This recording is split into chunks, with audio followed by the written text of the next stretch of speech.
जय श्री राम दर्शकों। तो पिछले साल 2025 के सितंबर के महीने में मैं अपने परिवार के साथ गया था मध्य प्रदेश में ज्योतिर्लिंगों के दर्शन के लिए।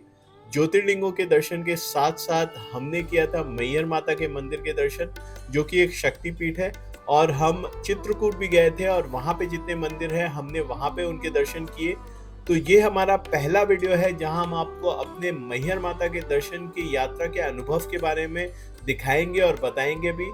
और हमारे आगे आने वाले वीडियोस में हम आपको खंडवा के ओंकारेश्वर ममलेश्वर ज्योतिर्लिंग और उज्जैन के महाकालेश्वर ज्योतिर्लिंग और साथ ही हरसिद्धि माता मंदिर, जो कि एक और शक्तिपीठ है मध्य प्रदेश में, और वहाँ के घाट की आरती भी दिखाएंगे।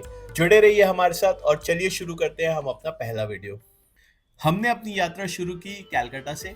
कैलकाटा के हावड़ा स्टेशन से हमने जो ट्रेन ली उस ट्रेन का नाम है शिप्रा एक्सप्रेस। इस ट्रेन से हम दूसरे दिन सुबह 11:30 बजे मैहर स्टेशन उतर गए। ये ट्रेन डायरेक्ट उज्जैन भी जाती है और इसका फाइनल डेस्टिनेशन इंदौर है। तो अगर आप कैलकाटा से डायरेक्ट ट्रेन के माध्यम से उज्जैन जाना चाहते हैं और वहां जाके महाकालेश्वर ज्योतिर्लिंग के दर्शन करना चाहते हैं तो आप इस ट्रेन में बैठ सकते हैं, जो दूसरे दिन आपको रात को करीबन 10 बजे उज्जैन उतार देगी। माता का मंदिर पहाड़ की एक चोटी पर है और वहां तक पहुंचने के लिए आप सीढ़ी से जा सकते हैं या तो आप रोपवे के माध्यम से जा सकते हैं। हम जिस होटल में रुके थे उस होटल का नाम है कस्तूरी होटल, जो मंदिर से 1 किलोमीटर की दूरी पर है। और इसके एक रूम का किराया करीबन 2400 रुपया हमें पड़ा। मंदिर के दर्शन करने के पहले एक और जानकारी आपको देना चाहता हूँ। होटल के अगल बगल से आपको कई सारी टेम्पो या ऑटोज आपको मिल जाएंगी, मगर शायद सबके पास वो परमिशन नहीं है कि वो मंदिर के उस पॉइंट तक पहुंचा सके जहां से चढ़ाई शुरू होती है सीढ़ियों की, या तो आप को वहां से रोपवे की टिकट मिलेगी।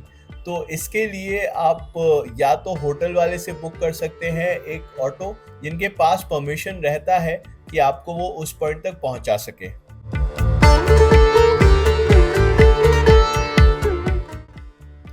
माता के दर्शन के लिए हम मंदिर रोपवे के माध्यम से गए थे। इस रोपवे का किराया है 150 रुपया आने जाने का, और ये 10 साल से ऊपर के लोगों के लिए है। जो बच्चे 3 से 10 साल के भीतर हैं उनका किराया लगेगा 100 रुपये आने जाने का। एक बात का ध्यान रखिएगा कि जो टिकट आपको रोपवे के लिए मिलेगी, आपको गार्ड उसे ही स्कैन करके अंदर अलाउ करते हैं, और वापस आते वक्त भी रोपवे के लिए आपको यही टिकट दिखाना पड़ेगा जो वो स्कैन करेंगे। तो ध्यान में रखिएगा कि आप ये टिकट ना फेंके ऊपर पहुंचने के बाद।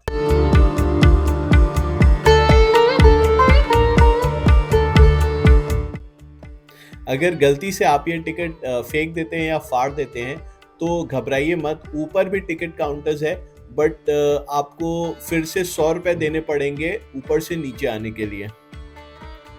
रोपवे से हम लगभग 5 मिनट में ऊपर पहुंच गए। ऊपर ज्यादा भीड़ नहीं थी तो आराम से हमने माता के दर्शन किए और कुछ देर वहां हम रुके।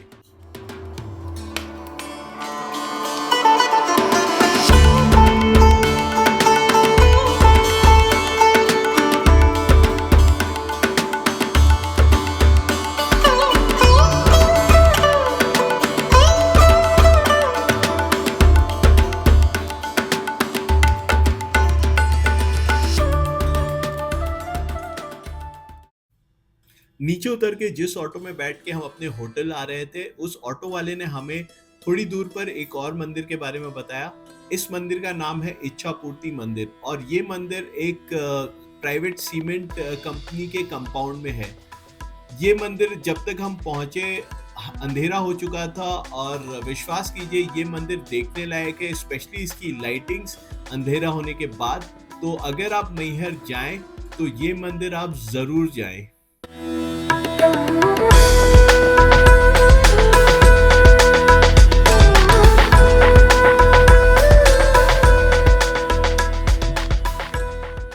इच्छापूर्ति मंदिर में दर्शन करने के बाद हम वापस अपने होटल आए और आज की हमारी यात्रा यहीं पे समाप्त हुई।